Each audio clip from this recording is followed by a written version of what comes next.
Hello everyone. Today I'm going to show you guys how I like to clean my Swiss Army knives. This is a Victorinox Swiss Champ that I have been carrying for around the past 2 years, and it's not having too big of a trouble, but it's starting to open and close certain tools a little bit slower than normal. It doesn't have that characteristic Victorinox snapping sound that their knives normally have. So I'm going to show you guys the way I like to clean them. There's a lot of bad advice out there when it comes to cleaning these knives. One thing that I read just the other day is you can use alcohol to clean them. That is not true. Do not do that. This plastic is called Celador and it hates alcohol. I know this because I made the mistake of doing that. I dunked an entire knife, not this one, it was a different one, in rubbing alcohol for a while to disinfect it, and when I pulled it out, the plastic on the scales was really soft and I was able to pit it with my fingernail. So don't do that, avoid that. Also, don't put them in the dishwasher, mainly for the same reason. The plastic's probably not going to hold up too well to that heat. Alright, so here we go.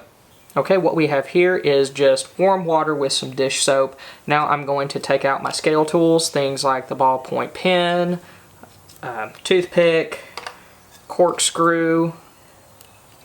Not all models have all of these, but this is a Plus model, so it has most of them. Don't forget the straight pen, if you have that. And then the tweezers, and that should take care of that.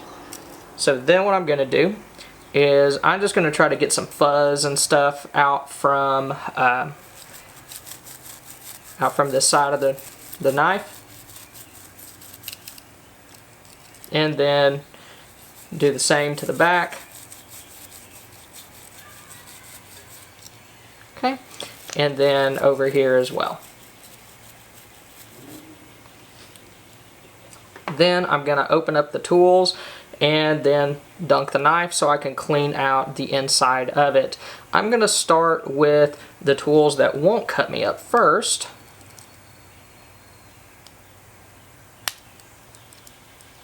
And then work my way back to the ones that might.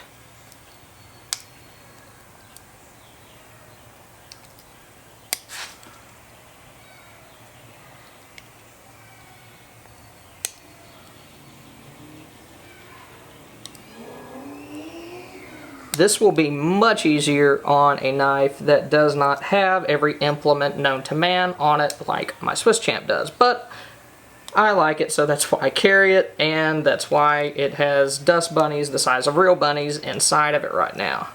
Okay, gotta be very careful right here. There we go. Okay, so all of the front side tools are now open. Because of the way that these Victorinox knives are designed, you probably won't be able to get all of these open at once while these are open because of how the back springs are designed. So I'm just going to dunk this. Well, guess I should have put a little bit more water in there, but that's fine. Just dip the brush in there.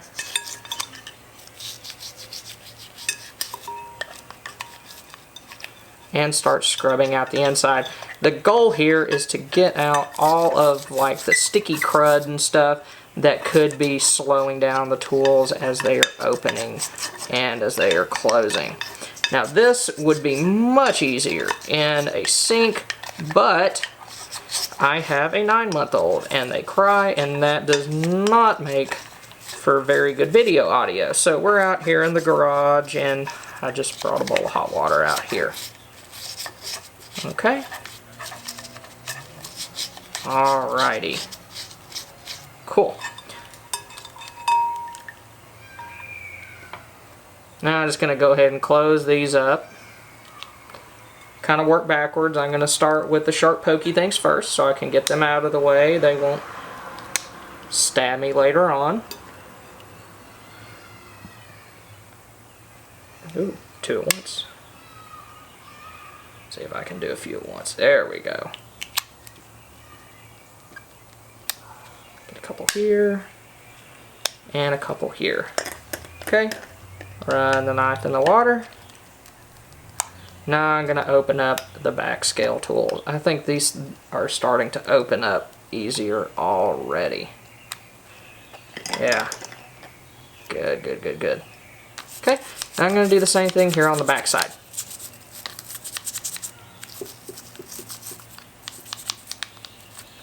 Try to get inside of all these crevices and whatnot. Try to get all the, just the fuzz out.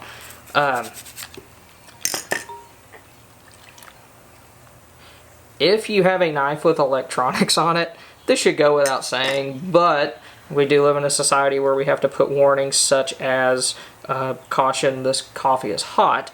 But if you have electronics, be sure you remove those. Okay, you don't want to be baptizing your flashlight or your altimeter or anything like that. That probably would not be good. Okay. Alright. So now what I'm going to do is, since I am in the garage and not inside of the house, I'm just going to take a bottle of water and I'm going to rinse. Okay, now I'm going to rinse out the inside.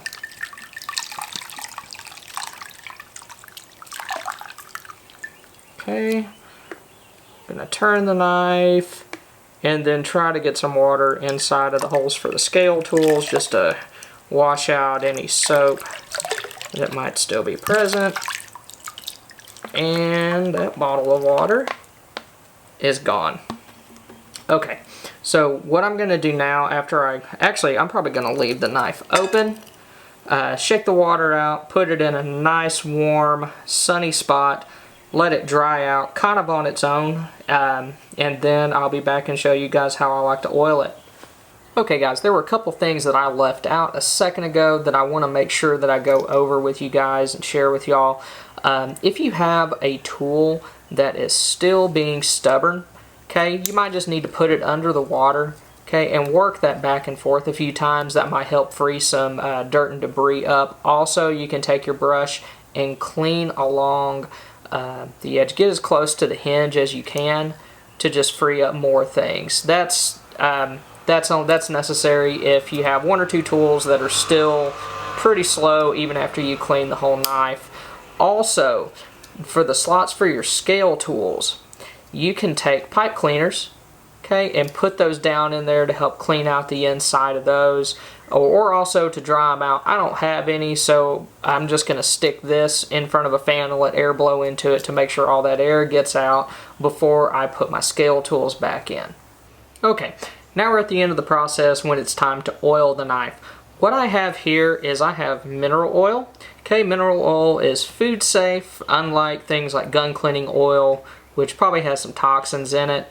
Victorinox makes their own special lubricant for their knives. I don't have any of that, so I'm just going to use this mineral oil.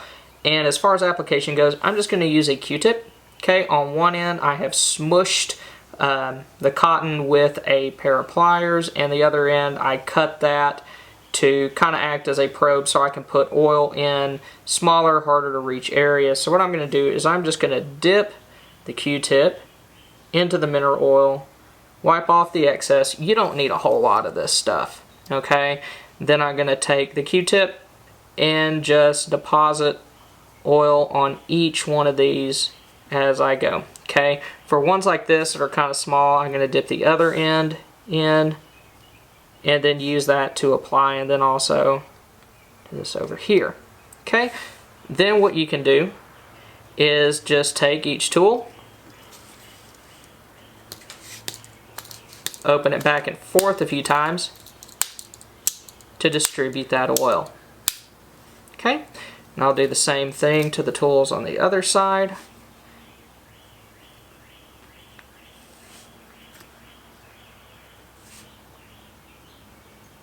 Notice I am not trying to add a whole bunch of oil here. Okay, a little bit actually will go quite a long ways on these Victorinox knives. I'm sorry, I blocked it with my hand. Over here, just a little dab, little dab, little dab. Actually, that's too small. So there we go. Put some of that there. Okay, and now I'm gonna work the back tools.